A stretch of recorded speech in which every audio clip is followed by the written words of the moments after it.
Ciao ragazzi, oggi puntata specialissima e come diceva Fabrizio poco fa, internazionale praticamente. Ci abbiamo uno di Trieste, uno di Roma e uno di Cagliari. Benvenuto Marco, benvenuto Fabrizio, benvenuti a tutti. Ma chi è quello di Roma? Quello di Roma sei te, Marco, sei te quello di Roma. Idefix, Marco Valerio Certo. Alessandrini. Abbiamo un vero specialista sulla pesca profonda, abissale, perché qui di abissi parliamo oggi, o no? Eh sì, almeno da noi sono animalacci che abboccano intorno dai 500 in giù, quindi 500, 600, 700, comunque su fondali molto, molto alti. Infatti andiamo sempre a cercare delle batimetiche profonde e lì, ovviamente, come i calamari, come tu ci insegni, è impossibile notare i totani, però si nota, diciamo, mettendo il gain, giocando col gain tipo G, eccetera, si nota un certo spessore di Beh, mangianza, ma qua quindi... devo fermarti subito perché io direi Ah, ok. che parliamo del discorso delle marcature, strumenti, lo parliamo più avanti verso la fine. Adesso iniziamo proprio per i nostri amici con le basi, con tutto quello che sta proprio all'origine di questo tipo di pesca. E qua ci può essere d'aiuto assolutamente Fabrizio. Ciao Fabrizio, benvenuto. Ciao, buongiorno a tutti. Io speravo oggi di non parlare, visto che abbiamo un esperto, invece, come al solito, mi tocca tirare la carretta.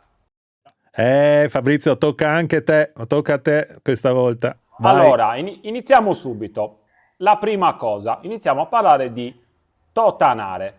Allora, vedete la prima immagine. Questa è una classica totanara a due corone con due possibilità di LED. Adesso ve la faccio vedere anche dal vivo. Eccola qua. Vedete questa parte qua e questa parte qua che noi possiamo svitare. Vediamo, riesco. Ecco qui. Ci pieghiamo 2 giorni. Svitare. Vedete, all'interno è cava. Noi qua solitamente andiamo a mettere queste piccole luci. Questa è una luce che non deve prendere acqua. Da questa parte c'è un piccolo pulsante, vedete? Eccola qua. Questa è una luce bianca. Lo vedete che non è una luce fissa. Fondamentale quando andiamo a mettere dentro e poi a chiudere. Il calamaro, penso che Marco mi dia ragione su questo, ha bisogno di luci intermittenti. Sì, Ok, la vedete? io ho usato tutti i tipi di Ok. luce e quelle lì sono un po' deboli, diciamo, come potenza. E praticamente, aspetta che sto guardando, sto cercando di focalizzare lo schermo. Sì, quelle sono quelle contenute lì. L'intermittenza è giusta perché è bianca e lenta. Io naturalmente ho usato tantissime tutanare perché ho cominciato veramente tanti anni fa a prendere questi totani, un po' per sbaglio perché alla fine venivano appresso ai pesci di profondità e poi ho detto eccoli là, sono loro, quindi mettiamo che ne so, ancorotti, ci siamo un po', no? Giostrati con le varie cose a disposizione. Poi ho visto le totanare più o meno grandi, poi sono andato su totanare decisamente grandi perché comunque sono sempre quelli diurni, io parlo, sono sempre animali piuttosto grossi e quindi ho preso totanare di conseguenza molto grosse, quindi sono sì anche più grosse di quelle, con pesi che variano dal chilo e 2 al chilo e mezzo, tanto più sono pesanti e più vanno giù dritte. Tanto è una pesca appunto che si fa con il filo multifibra, lo stesso filo che usiamo per la pesca di profondità, magari con canne un po' più energiche perché quando tiri su sono molto molto potenti, se soffiano al contrario naturalmente riescono a piegare anche canne molto importanti. Sulle tuonare c'è tanto da parlare, i due cestelli, i tre cestelli, tante luci, più luci. Di sicuro sono d'accordo con te che l'intermittenza è, almeno io penso che sia la migliore di tutte, è bianca, però ultimamente ho visto che anche la verde gli piace. L'importante è che non siano intermittenze finte, tipo luci da discoteca, e tipo ovviamente luci molto deboli che possono simulare animali, però loro sono molto interessati dalla luce. Quindi se tu metti soltanto un richiamo, vedi che alla fine i totani vengono su, quindi i richiami piuttosto potenti solo luminosi, e poi con le totanare fai su e giù. Almeno poi ognuno ha la sua esperienza. Quindi parliamo di luce intermittenza, fondamentalmente colore bianco, verde, rosso e io ci metterei anche la blu. Sono le 4 luci che noi utilizziamo. Anzi, per quello che io so, da noi qui in Sardegna, tu hai detto una cosa importante prima, diurni. Noi qua andiamo a farla soprattutto in notturna, perché per noi è una pesca estiva, per noi è una pesca estiva, ok, perché è una delle poche pesche che che certo, ci permette di non morire di caldo a 50 gradi. Quindi per noi in Sardegna è proprio una pesca di bravo, divertimento notturna e andiamo a prendere un po' di fresco. E abbiamo la certo. fortuna di trovarli di notte intorno ai 300-350 e quando siamo fortunati e un po' bravi riusciamo, bravo, E poi con lo salgono. strobo, magari abbiamo uno strobo grande, piano piano lo mandiamo a fondo e poi ogni tanto lo tiriamo su, in modo tale da riuscire a tirarli su anche intorno agli 80, 100, 150 metri. Quindi questo tipo di pesca diventa decisamente più facile e più veloce. Mentre Sì, sì, quella diurna noi la indubbiamente, facciamo infatti è molto così. poco. Eh, Probabilmente per abitudine, forse per il troppo caldo estivo. Noi ci abbiamo le batimeriche, almeno noi sulla costa, quando sto sulle isole è diverso, anche io di notte mi godo le totanate a 100, 120, 150 metri, molto facile, le fai pure a mano e ti diverti con gli amici, strilli, cose, però anche senza scandaglio, senza l'uso di... Però quando stiamo fuori e facciamo diciamo, la pesca molto profonda, diciamo che la cosa importante, cioè io almeno me le porto sempre perché andando in profondità ci troviamo già lì e quindi cerchiamo batimeriche molto importanti e quindi che sono da noi sono circa 20-25 miglia dalla costa. Una volta che sei così lontano è solo di giorno perché di notte è impossibile. Di notte però si avvicinano tanto, da noi fanno diciamo arrivano a batimeriche di 150-200 metri, che comunque non sono vicinissime alla costa, sono sempre 8-10 miglia, da fare di notte, insomma, non è proprio piacevole, a meno che uno ha una barca, diciamo, importante, una barca comoda, ecco.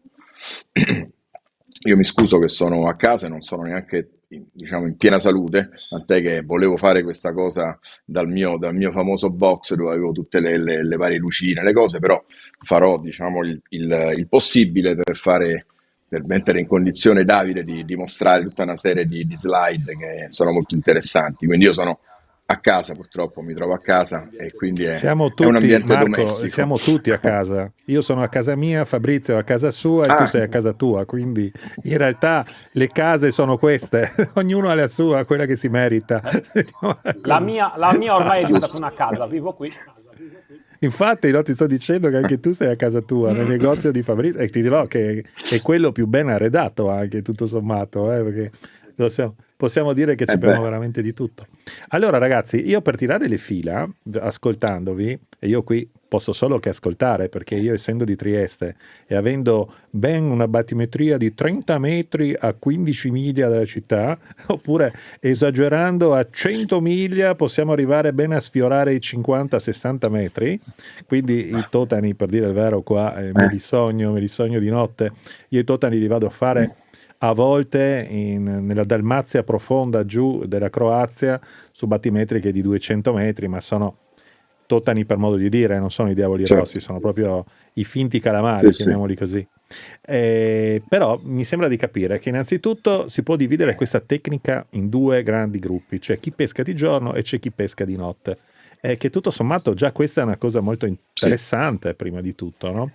Vorrei capire la pesca di notte rispetto alla pesca di giorno. Facciamo un riassunto. Beh, innanzitutto, se ho ben capito, di giorno si pescano molto più profondi. E adesso Marco magari mi spiegherà un po' meglio l'habitat e la tecnica sulla pesca di giorno. Invece, per quanto riguarda la pesca di notte, parlerà Fabrizio con le sue esperienze. Vai, Marco. Ok, allora io sì, ho imparato di giorno, di notte ci andavamo così dall'isola di Ponza nella fattispecie perché ero spesso lì e si pescano così di notte senza nessun tipo di misurazione, si va su un fondale di circa 100-120 metri e ci sono carure molto ripide e via. Di giorno invece pescando su batimeriche 500-600 metri a pesci, mi sono reso conto che questi pesci venivano spesso aggrediti dai totani, poi l'ho scoperto dopo un po'. E quindi ho detto, vabbè, coltiviamo questa tecnica, quindi di giorno ci vado quasi sempre, ogni volta che esco in profondità, di sicuro faccio anche un tentativo a totani. C'è da dire che all'inizio pensavo fossero fissi in certi punti, in realtà sono ovunque. Basta trovare batimetiche che hanno dei salti di fondale, ma non enormi, non servono anche dei degradi, non servono dei salti, proprio dei picchi, perché loro comunque stanno sul fango, sono un po' ovunque. La cosa importante è trovare diciamo, con lo strumento, almeno io faccio questa ricerca, e praticamente trovo un taglio d'acqua che va dai 350 ai 500 metri, dove ci sono effettivamente questa mangianza, ci sta questo, non so, forse tu Davide lo puoi definire meglio, c'è un qualcosa che si vede effettivamente consistente, più si alza il gain, più si vede questa scia, e io effettivamente vedo, portando proprio ai massimi livelli la strumentazione, riesco a seguire la lenza, cioè la totanara, quando il mare, diciamo, lo consente, fino a quasi a bucare questo strato. Io comunque lo attraverso, quindi è importante che il mulinello dica la verità, e lo attraverso altri 50 metri dopo quello strato, poi gioco lì, lo lascio un po' fermo, tanto loro notano questa cosa luminosa e profumata con l'esca, e gli vanno addosso. Lascio giù 10 secondi, 20 secondi, e normalmente quando tiri lui già si è appoggiato sopra e quindi lo ferri col mulinello. Però gioco su e giù in questo modo e normalmente si prendono. Oppure in posti dove so che stanno proprio sul fondo, vado direttamente sul fondo, arrivo sul fondo, sto 30 secondi sul fondo, comincio una lenta risalita. Quando vedi la canna, diciamo, movimenti strani, ovviamente serri, sali un po' più velocemente, il pesce si serra e poi dopo, cioè, si ferra e dopo lo tiri su, e ovviamente se conosciamo bene la canna, dall'inclinazione della canna notiamo se è un pesce importante o se è un totano piccolo, magari saliamo lentamente in modo che ci siano altre aggressioni, magari ne portiamo su due. Una volta mi è capitato anche 2,5, perché si mangiano tra di loro e quindi diventa sono delle furie. Quindi se invece la canna è piegata abbastanza e capiamo che è un animale importante, 5, 6, 10 kg, allora tiriamo su abbastanza velocemente, tanto a meno che non mangino con le ranfe, quelle d'attacco, che si staccano facilmente perché sono più morbide delle altre, quelle retrattili. Con le altre sono molto dure, se mangiano li prendono direttamente e lo puoi tirare su abbastanza velocemente, sempre che il mulinello Dopo regga, sempre che la canna parleremo anche regga. dell'attrezzatura, Tutto qua. sicuramente dopo, più tardi, l'attrezzatura necessaria.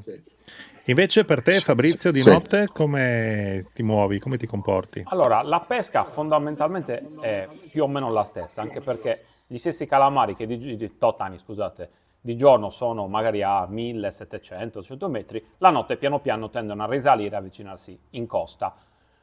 Fondamentalmente, innanzitutto, si parla comunque di luci, sia di notte che di giorno, perché a quelle profondità c'è buio.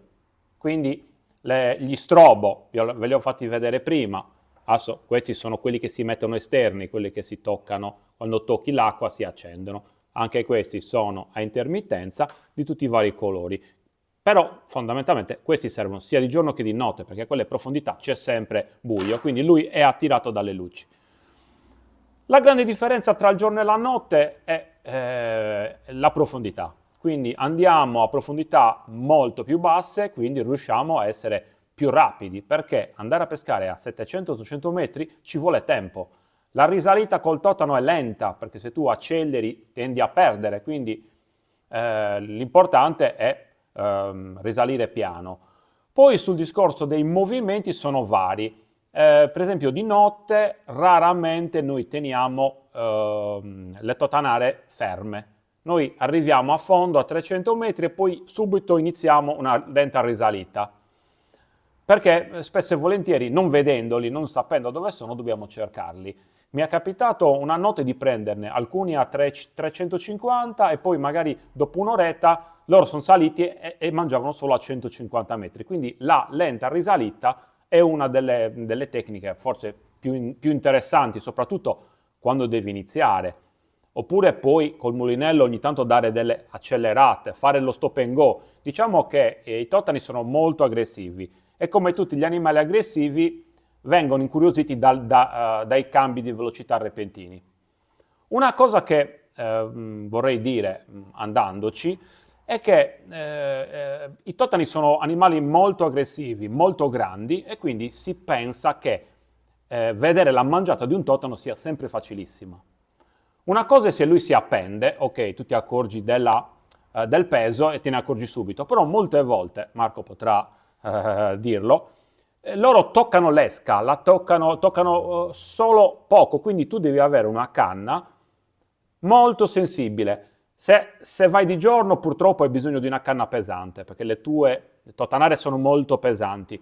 Andando in meno fondo noi riusciamo a pescare, salvo correnti fortissime, col mezzo chilo, per esempio questa completa è un mezzo chilo. Riusciamo a pescare col 7,50.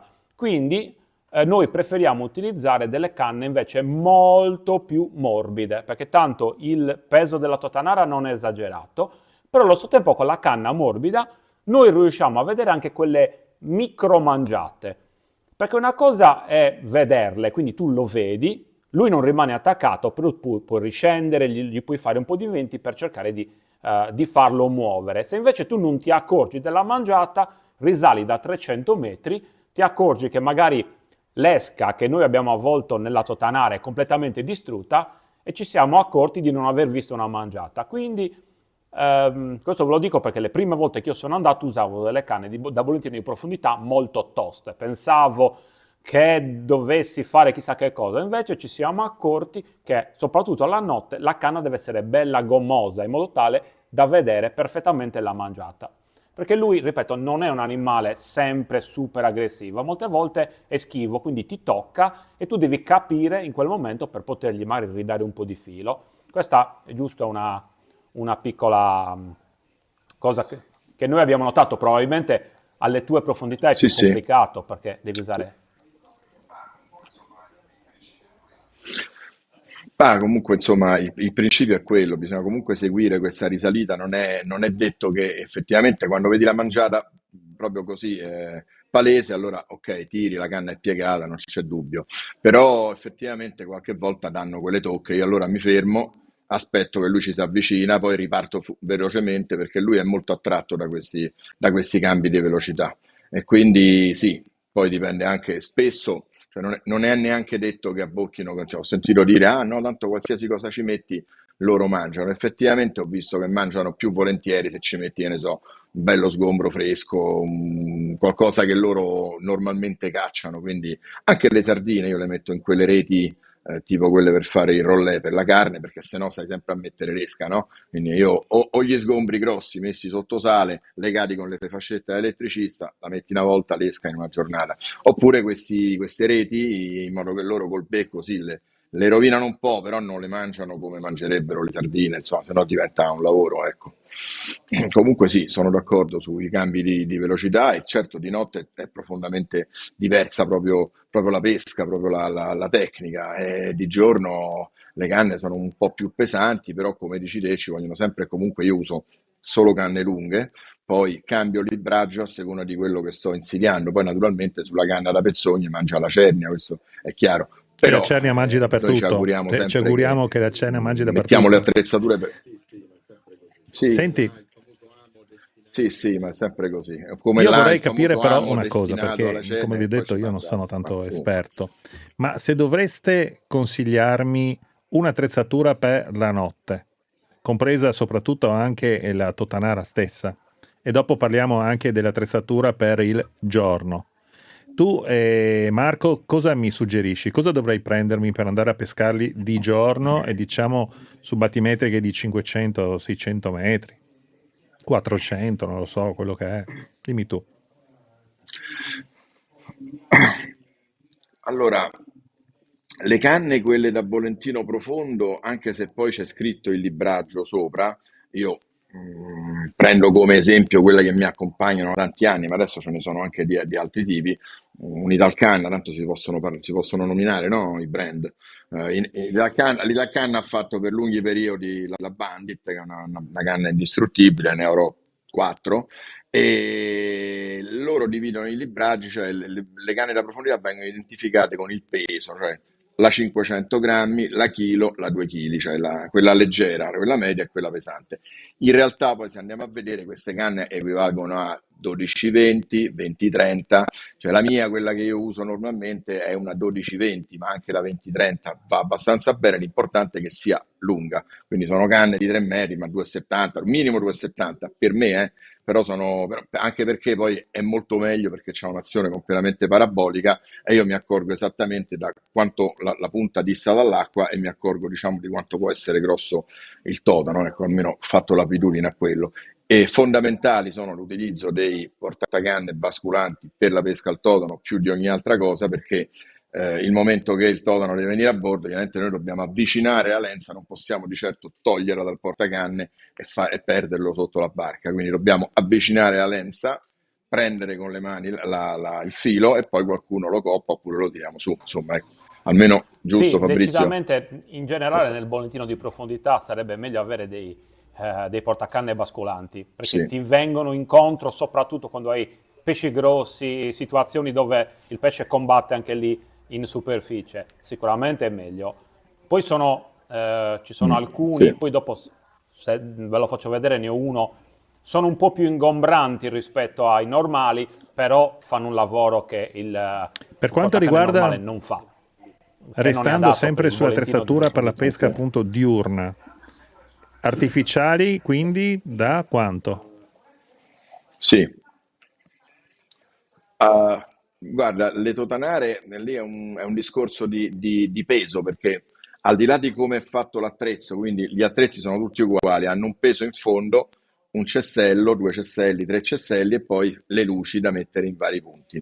La cosa per me fondamentale nella totanara di profondità è il peso e anche la grandezza perché una totanara molto piccola non ci si possono mettere bocconi molto grossi. Io preferisco mettere un pesce intero, ecco mi allontano, un pesce intero, pesci da 2-3 etti, aperti in due, che avvolgono completamente la totanara, poi li lego con queste fascette e il pesce è intero con gli occhi verso il basso che puntano verso il primo cestello. La coda è legata lì o al contrario, perché tanto noi la risalita la facciamo, comunque è indifferente. In Quindi linea di diciamo massima comunque una totanara da 1 chilo e mezzo. eh sì, perché 1,2 kg, sì, perché almeno va giù velocemente, perché di giorno raggiungiamo 600-700 metri e quindi non possiamo stare mezz'ora a aspettare la tonara che scende.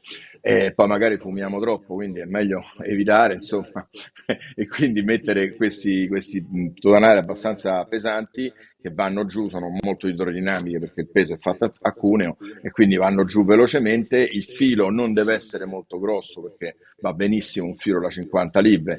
Rendiamoci conto che sono totani, il più grosso che ho preso faceva 13 kg io personalmente, quindi sono animali che anzi la multifibra più leggera è meglio è perché va giù e sta molto più a piombo, quindi più leggera in senso sempre nell'ambito delle 50 libbre, insomma di più non metterei, 40 libbre, ecco questi sono. Mulinelli, è inutile parlare di marchi perché più costano e più sono buoni, questo lo sappiamo bene, quindi servono mulinelli molto resistenti perché il logorio è abbastanza importante su queste cose perché il totano tira molto e portarlo su da 500-600 metri, animali di 8 kg, vedi la canna e il mulinello, spesso bisogna bagnare il mulinello, molti mulinelli si impallano e si devono resettare e devi fare questa risalita a mano con questi mostri attaccati che non è proprio bello.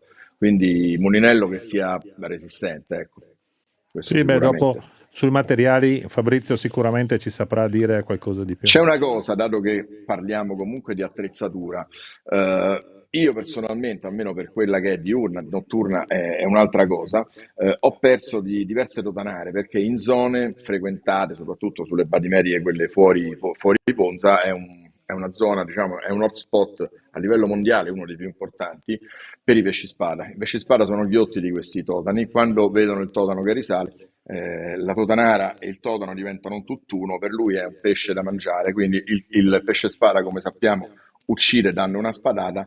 Se non mettiamo un pezzo di cavetto o di lenza molto grossa, un paio di merri, diciamo in tutto, sopra la totanara, io ho visto che insomma, può succedere che il pesce spada passando te la recide di netto e quindi perdi totanara e totano. E oltretutto lasciamo insomma del materiale giù. Per quanto riguarda le luci, su queste totanare purtroppo le luci che vanno ad altissima profondità, perché noi tocchiamo anche gli 800 metri spesso, non ci sono luci molto resistenti, quindi ho visto che tendono diciamo, a rompersi con facilità. Allora è inutile buttare tanti soldi per queste totanare complete di luci che costano anche più di 100 euro. Io mi trovo molto bene con le lampade tipo quelle della Crystal, tanto è un marchio italiano, e ce n'è una in particolare che è verde, nuova, abbastanza recente, molto sottile, che resiste ad alte profondità, ha la giusta intermittenza, c'è verde e c'è anche bianca, e la monto direttamente alla fine della totanara. Poi domani vedremo, farò un disegno. La totanara subito sopra cioè la lampada subito sopra la totanara e poi il cavetto, in modo che la luce comunque c'è, perché non è che la luce deve essere proprio nella totanara, insomma qualcosa che illumina e qualcosa che attira con l'olfatto e il gioco è fatto, insomma, la trappola. L'importante è che il totano arrivi e mangi. Certo, certo. E invece per Fabrizio, nella pesca diurna, come materiale, tu Adesso cosa passiamo al consigli? materiale. Vi faccio vedere Vero. il portacanne di cui stavamo parlando prima. Lo vedete? Questo è basculante. E oltre al fatto che questo è basculante, la canna, sia per i totani che per il bollettino di profondità, si appoggia anche qua. Quindi fa molta meno leva e quindi tende a non far rompere le canne quando si arrocca sul fondo, quando prendi veramente un big. Questo semplicemente lo porti e quindi avvicini il filo. Questo è uno dei tanti, questo è della Ionian Sea, molto bello, fatto a mano, però ripeto non hanno neanche costi impossibili, quindi diciamo che chi ha una barca se lo può permettere. Poi lo vedete, qui c'ha la base che può essere dritta o a 45 gradi, eccetera, eccetera. Ma questo era per farvi capire cos'era un portacanne basculante, per chi magari non lo sapesse. Allora, sentendo quello che ha detto Marco, la differenza fondamentalmente nella pesca che facciamo noi notturna è innanzitutto delle totanare più piccole, perché dovendo andare a profondità molto più accettabili, noi riusciamo col 500-750 grammi o al massimo 1 chilo quando c'è molta corrente a fare più o meno sempre la nostra pesca. Questo ci permette allo stesso tempo di essere veloci, ma di poter utilizzare una canna più morbida e quindi più sensibile. Questa è la grande differenza. Per tutto il resto è più o meno uguale. Qui noi in Sardegna magari il cavetto non lo utilizziamo perché è un po' più raro il pesce spada, però metterlo secondo me potrebbe essere una cosa molto intelligente, perché anche a noi è capitato ogni tanto di tirare su, poi a un certo punto si inchioda la canna e parte. Può essere il tonno, può essere lo spada, può essere lo squalo, e quindi in generale un pezzo di cavetto male non fa, anche perché non credo che il totano sia un animale schizzinoso che stia a guardare il pezzettino di cavetto, penso che ci vada dritto a prescindere, quindi questa è sicuramente una cosa da seguire. Per il resto, allora, adesso vi faccio vedere, io come al solito, aspettate, eccolo qua. Allora, un mulinello che funziona sempre è il Place 4000, grandezza standard.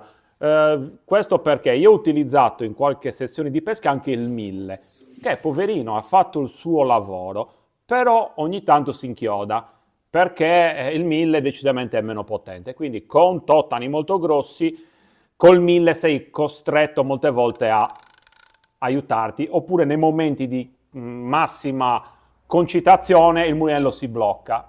Per i meno esperti potrebbe voler dire perdere il totano, quindi se dovete andare a comprare un mulinello, comprate un mulinello non troppo piccolo, quindi parliamo di, ripeto, adesso qua abbiamo un Place 4000, ma anche altri mulinelli, altre marche, non è un problema. Sul discorso del trecciato sono d'accordissimo con Marco, più sei leggero meglio è, perché tagli la corrente.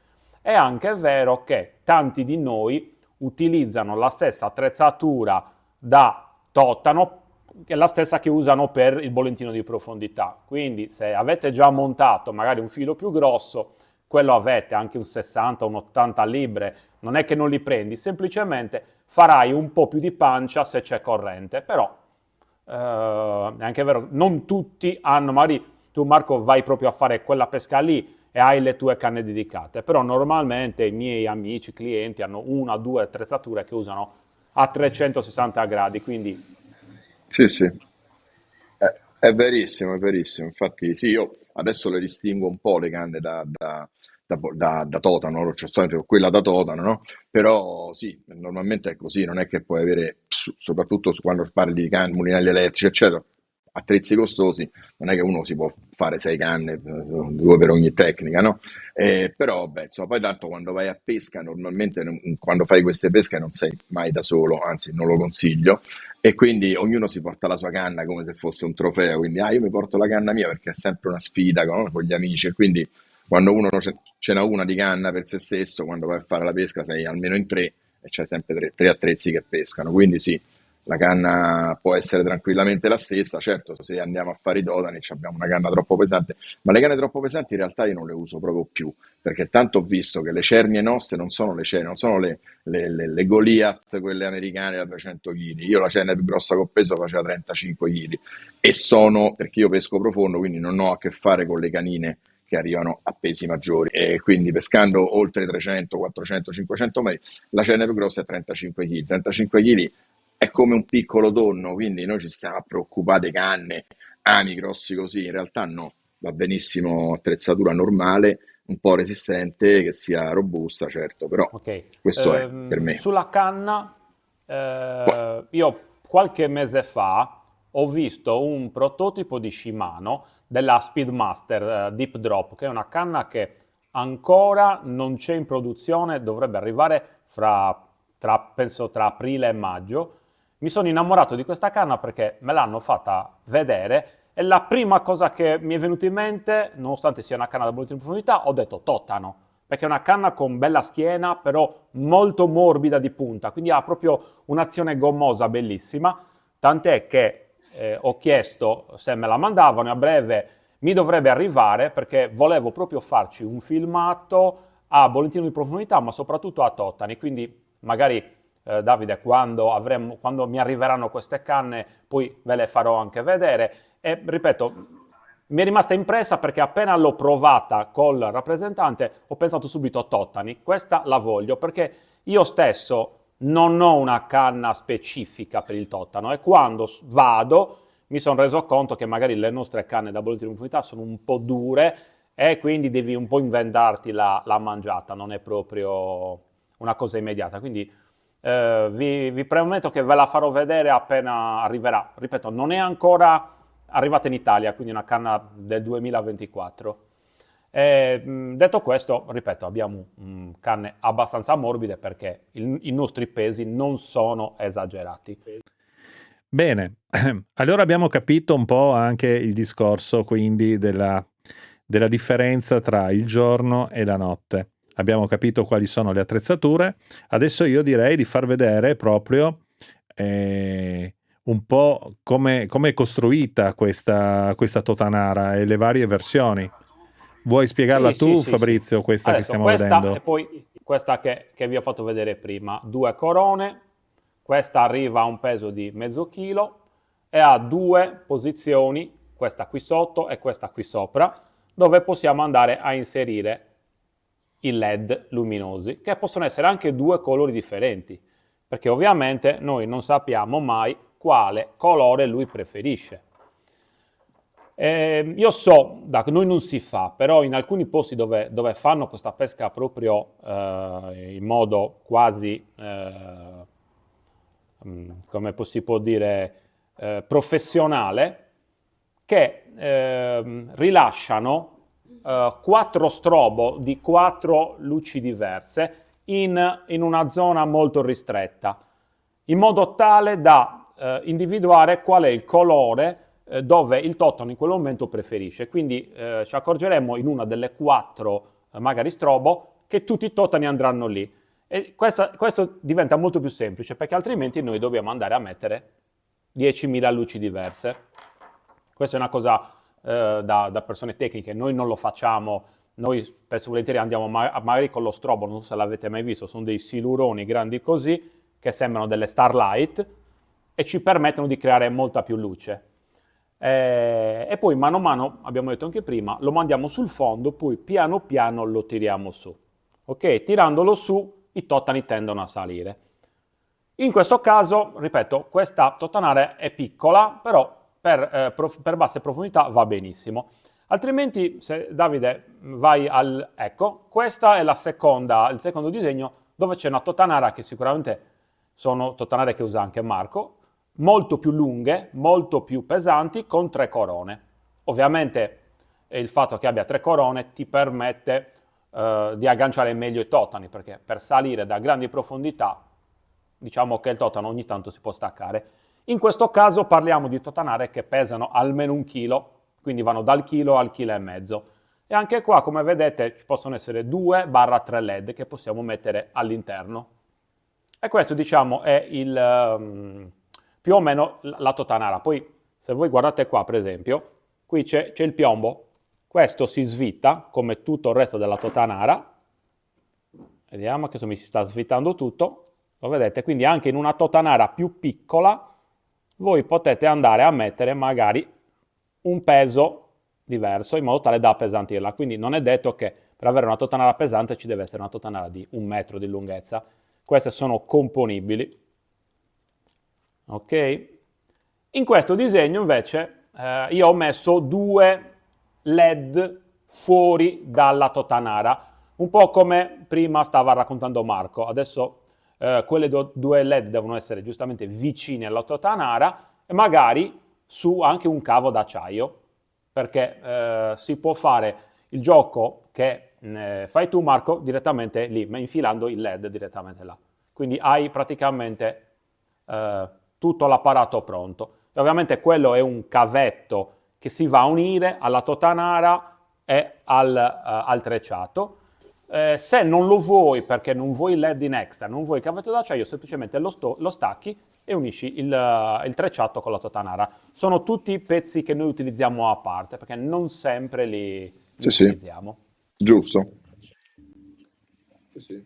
Ma c'è un limite? Cioè, conviene mettere tante luci oppure è meglio andare solo con la luce sua della totanara o comunque è sempre meglio mettere quella più qualcos'altro di più vicino? Cioè, oppure cambia da momento a momento? Forse di notte sì, ancora di più, evidentemente. Di notte cambia, noi abbiamo visto che alcune volte chi ha più luci pesca di più e gli altri non pescano, oppure abbiamo visto anche esattamente il contrario. Però ti posso garantire che avere più luci con diversi colori ti può dare una marcia in più, sicuramente. Perché se tu sbagli luce, Certo. ahimè, potresti non essere interessante per il totano in quel momento. Poi, come con la pesca al calamaro, la luce cambia, perché a seconda di dove sei, a seconda del momento, potrebbe cambiare prima dal bianco al rosso, quindi spesso e volentieri le mettiamo un po' tutte e andiamo un pochettino a controllare.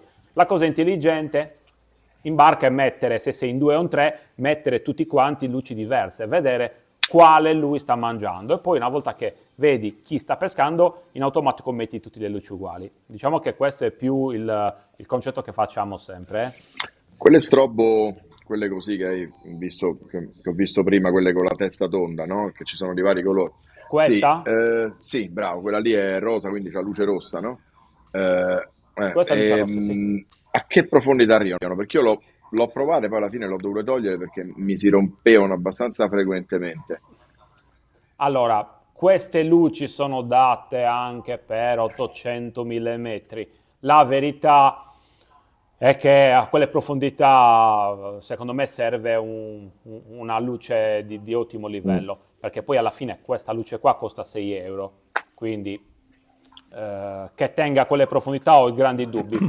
Io quelle luci, quel tipo di luce là l'ho usata più volte per la pesca degli spada, dove non devi avere una luce troppo forte e quelle funzionavano benissimo, però lì c'è una tecnica completamente diversa, devi mettere una luce a 5 metri dall'esca, dopo il vantaggio un'altra, di dopo altri avere 5 queste metri. luci qua è che innanzitutto non sono molto grandi, quindi non fanno molto attrito, costano poco e poi col fatto che si accendono solo quando toccano l'acqua non hai il rischio di avere le luci scariche quando vai a pesca. Certo. E per il resto è anche vero che se si esplode a 1000 metri una luce da 6 euro, Vabbè. te ne fai una ragione. Certo. Perché a noi è capitato che esplodessero anche luci molto costose, sì. quindi tra vedere e non vedere ci vai con i piedi di piombo. Mentre invece questa qua, che è quella che ti ho fatto vedere prima, è solo Sì, da quello interno, quindi questa non l'involucro. deve mai prendere acqua, Certo. questa si mette dentro, punto e basta.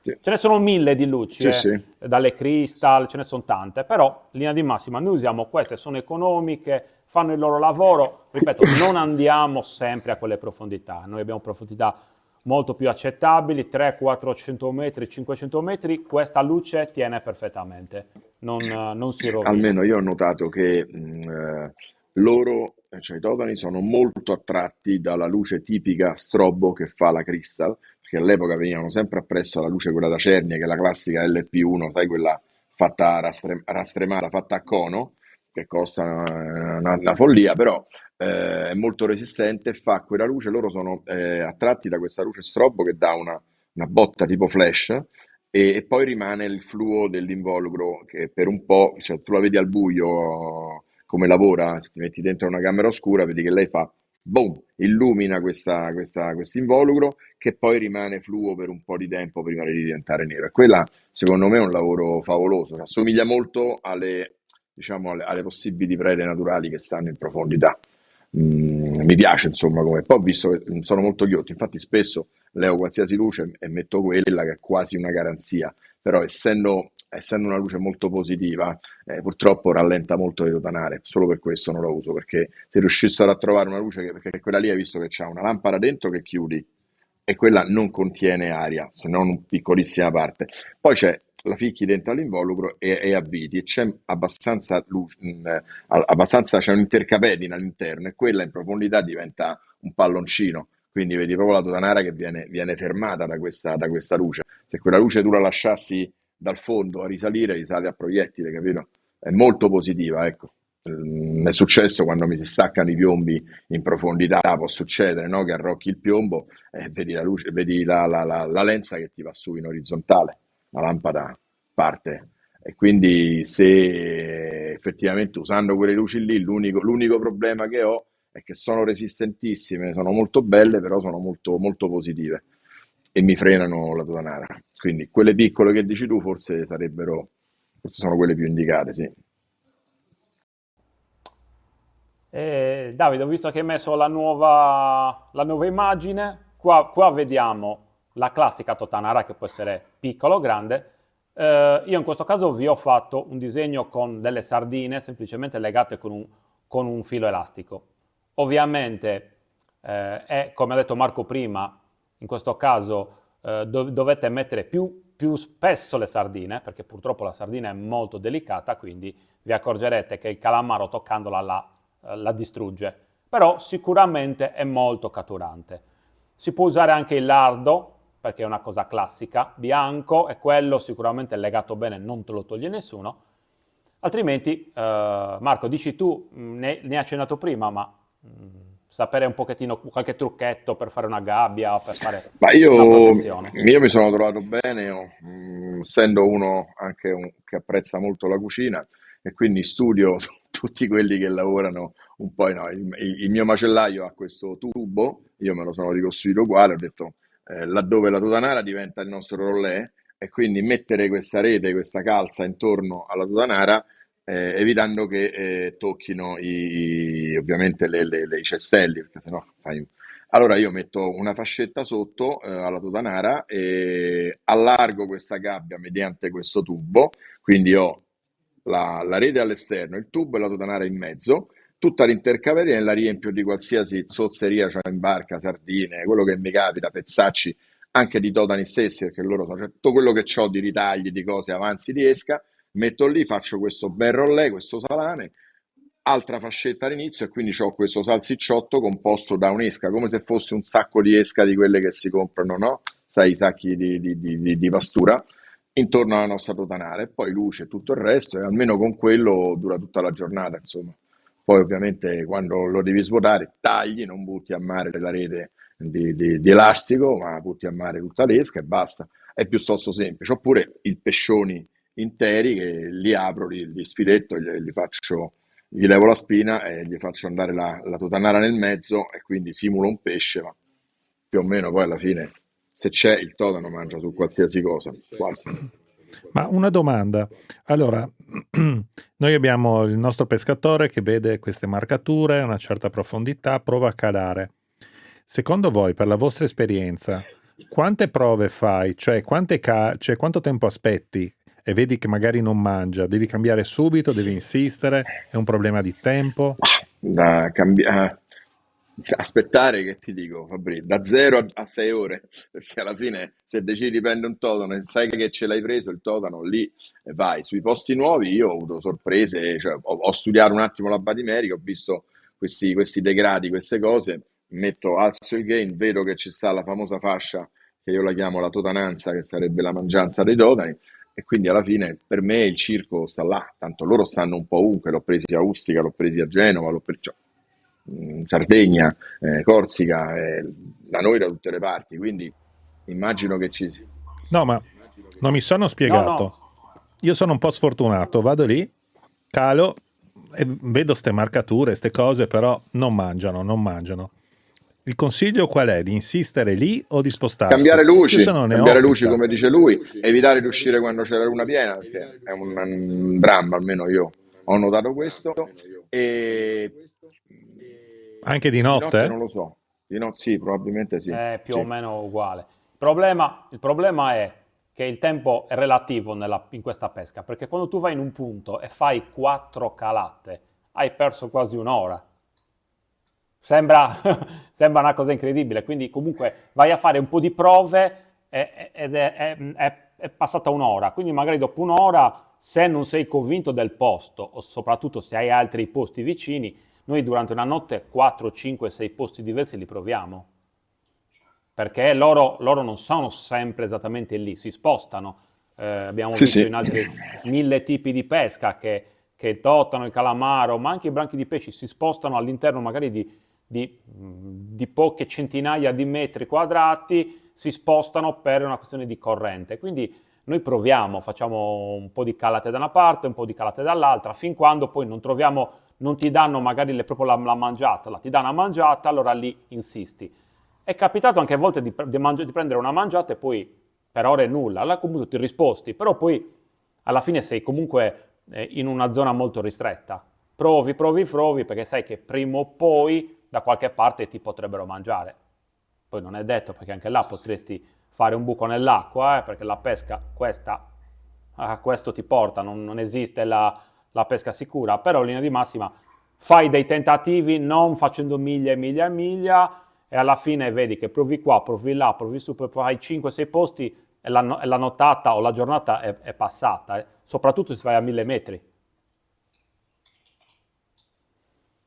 È una prova. Noi stessi che andiamo non sappiamo mai esattamente cosa fare, quindi facciamo un po' di prove, abbiamo tanti posti segnati dove li abbiamo presi magari l'anno prima, un mese prima, e ci spostiamo piano piano fin quando non li troviamo. Questo è il consiglio più giusto da dare. Poi sei anche fortunato, magari al primo colpo li trovi. È pesca, bisogna un pochettino provare e perderci un po' di tempo. Un saluto a tutti di nuovo, ci troviamo in diretta, direttamente in barca, cioè, quale migliore occasione per dimostrare un po', per far vedere quelle che sono le attrezzature principali e complementari che compongono la pesca al totano, almeno quelle che uso io. Non voglio fare discorsi particolari, io sono una persona abbastanza diretta, quindi ci siamo visti in studio, abbiamo fatto quell'intervento insieme a Davide e a Fabrizio. Abbiamo parlato delle attrezzature, le abbiamo viste, nello specifico le canne. Io uso da tanti anni per questa pesca dei totani profondi di giorno, che sono notoriamente più grossi e pescati a profondità abissali, quindi parliamo di cadute che vanno dai 700-800 metri e noi li peschiamo proprio a quella profondità lì. Poi ci sono varie teorie su questa cosa, se bisogna arrivare in fondo o no. Io arrivo in fondo qualche volta attraverso solo la fascia, quella dei 400-500 metri dove c'è la mangianza e dove è lì che si trovano loro. Portacanne assolutamente importante che sia basculante, perché quando il totano viene preso e arriva sotto bordo è molto importante che noi riusciamo ad alzare la canna perpendicolarmente, avvicinare senza strattoni, senza estrarla dal portacanne, se no lo perderemmo, perché come vedete le totanare non hanno ardiglioni e quindi questi cesselli con un sobbalzo il totano se ne andrebbe. Quindi dicevamo canna lunga, in questo caso una canna da 2,70 m, quindi abbastanza lunga, è una 12-20 libbre, quindi è una canna diciamo da 1 chilo come tipologia, come taglio di canna. Io uso totanare, oramai dopo tanti anni mi sono reso conto che quelle più grosse sono anche molto più comode da usare. Questa è una totanara che è lunga 50 cm, ha un peso di 1,2 kg, uno stelo in ottone. Originariamente c'era una lampada all'interno, una bella lampada LED, molto costosa ma anche molto, molto fragile. Quindi siccome c'è solo una guarnizione di tenuta, andando a quelle profondità ho evitato diciamo di metterci nuovamente questa lampada costosa, perché tanto si sarebbe rotta nuovamente, quindi prendo le lampade che ci sono in commercio. Adesso andiamo a vedere quali lampade. Una cosa importante che ho accennato ma che voglio ripetere: noi abbiamo la multifibra, nel caso specifico è una 40 libri, io qui c'è una piccola doppiatura per una comodità, attacco con una bocca di lupo, una girella con un moschettone bello generoso, e come vedete c'è circa 80 cm di filo da 1,2, un nylon, quindi un monofilo con una grimpatura. Questo serve ad evitare che i pesci spada durante la risalita, questa è la lampada, qui ci sarà la nostra totanara, questo trenino viene scambiato per un pesce e chiaramente il pesce spada lo aggredisce tagliando, nella maggior parte dei casi, recidendo di netto la multifibra, perché è molto molto fragile. Con questo abbiamo più possibilità, quindi io vi consiglio assolutamente di mettere 80, 90, un metro di uno spezzone di tubo che riesca a difendere tutto l'apparato dai pesci spada. Un argomento molto importante per questa pesca è sicuramente appunto le lampade, quindi i richiami luminosi. Il richiamo luminoso deve essere in qualche modo vicino alla totanara, anche se la totanara poi verrà arricchita, farcita di pesce, di esca, però la luce è quella che conta, perché a 500-600 metri c'è il buio totale e quindi la luce è quella che attira. Per quanto riguarda le luci c'è una scelta molto ampia. Io personalmente, per una questione proprio di esperienza personale, non so che dirvi, ho scoperto questi totani per puro caso, pescando in profondità e usando le lampade che tutti quanti ormai chiamano Crystal. Perché? Perché la Crystal è una marca italiana che le costruisce oramai da tantissimi anni. Sono lampade un po' costose ma sicuramente molto molto buone. Come vedete noi abbiamo una lampada che ha un flash, quindi questa è una vera strobo che fa anche un rumore, e tutto l'involucro della lampada è fluorescente, quindi si carica ogni colpo di luce, si carica e mantiene questa carica, quindi simula perfettamente una possibile preda dei nostri totani, che sono molto voraci. Queste lampade hanno ovviamente i pro e i contro, sono molto resistenti, sono molto visibili, hanno una lampada interna che è il frutto, io lo chiamo. Si mette dentro a questa lampada, come vedete c'è un po' d'aria all'interno, e quest'aria fa sì che arrivati in profondità diventi molto positiva la lampada, motivo per cui uso delle totanare che siano molto pesanti, così vanno giù velocemente con il peso e con la forma, sono molto idrodinamiche. Per quanto riguarda le lampade di profondità, vi ripeto, la scelta è molto ampia, ci sono di molto costose, ci sono anche lampade ben più economiche, come quelle che si usano per i palangari. Queste sono lampade che io chiamo usa e getta, quindi si innescano, cioè si accendono semplicemente bagnandole. Quindi noi abbiamo, ecco, come vedete, questa ha un colore verde, quindi una lampada verde, una lampada bianca. Questi sono i piccoli diamantini che si usano soprattutto per la pesca al pesce spada. Sono molto deboli queste lampade, quindi io le sconsiglio, anche se vanno molto bene per i richiami, per la pesca di profondità, per pesci, non per i totani. Però sono visibili anche loro. Invece consiglio sempre della Crystal queste lampade che hanno addirittura un richiamo, delle vibrazioni, sono di tutti i tipi. Questa è bivalente, quindi è sia verde che bianca. I colori sono molto importanti, per i totani funzionano il bianco e il verde. Qualcuno dice anche il blu, c'è una tabella, che poi vi mostrerà Davide, dove si vedono, sono stati studiati i colori come vengono visti dai pesci, quindi il colore più visibile dai pesci paradossalmente è il viola. Però delle lampade parleremo, cioè dei colori parleremo un altro giorno. Adesso stiamo parlando di totani, quindi abbiamo scelto in questo caso la lampada. Questo è un fondale molto profondo e quindi ho scelto una lampada resistente. La chiudiamo bene, appresso la lampada ci metteremo la totanara. La totanara ovviamente va guarnita e adesso vi faremo vedere come. Io faccio due tipi di inneschi, la totanara è sempre la stessa. Il primo innesco, quello più comodo, è quando peschiamo i nostri sgombri, sucarelli, pesci esca, ne mantengo sempre un pochino in barca, li metto sotto sale in modo che non puzzano più e sono sempre validi come esca.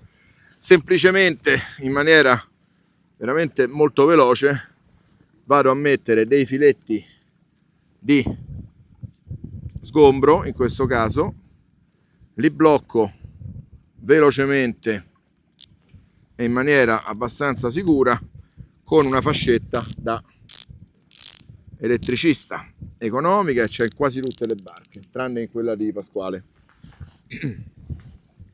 Una fascetta sopra,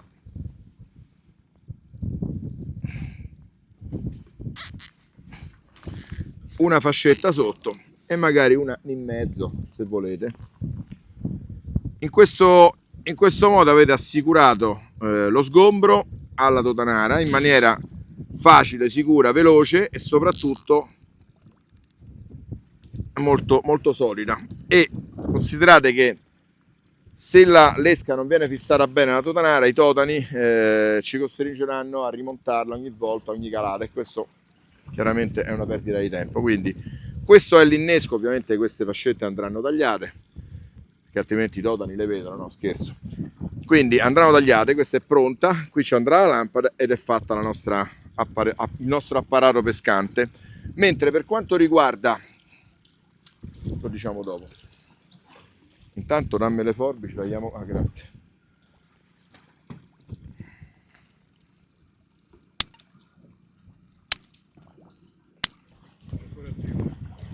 Dai, va bene? Eccoci qua, totanara, grossa, bella, pesante, un po' di esca sopra, ne potete mettere ancora, questa è a 2 cestelli, c'è anche a 3 cestelli, ma non ci complichiamo la vita. Io ho sempre queste perché sono comode, ci posso mettere i pesci che mi pare, sono molto lunghe, maneggevoli, le tengo in un secchio smontate, è la cosa migliore. Ci sono dei tubi di protezione, vabbè, ovviamente è una cosa abbastanza pericolosa, quindi viene da sé che bisogna metterla fuori dalla portata di piedi, mani, eccetera eccetera. Questa è la nostra lampada che attrae. Ecco, siamo pronti per calare la totanara negli abissi.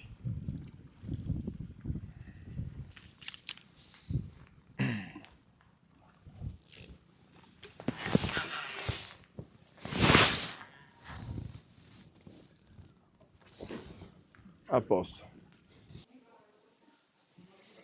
Perfetto. Esatto. Va bene, io direi di finire allora ricordando a tutti che in descrizione trovate un po' di articoli che saranno selezionati da Fabrizio proprio per questo tipo di pesca.